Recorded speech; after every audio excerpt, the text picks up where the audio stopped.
Hey guys, যদিহে পোনপ্ৰথমবাৰৰ বাবে আমাৰ চেনেলটো চাই আছে, প্লিজ চেনেলটো সাবস্ক্ৰাইব কৰি কাষতে থকা বেল আইকনটো প্ৰেছ কৰি অল কৰি দিবলৈ নাপাহৰিব।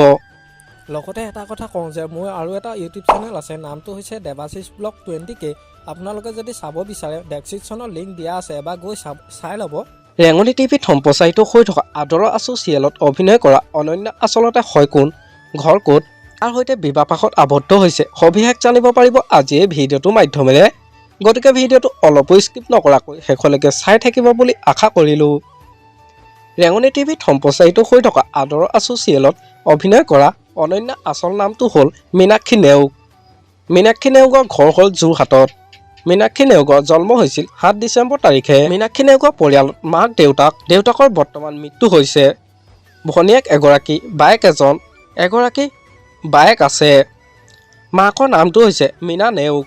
মীনাক্ষী নেওগৰ শিক্ষাগত অৰ্হতা হ'ল তেওঁ স্কুলীয়া জীৱন যোৰহাটত পৰাই আৰম্ভ কৰিছিল আৰু কলেজ পঢ়িছিল যোৰহাটৰ JB কলেজত।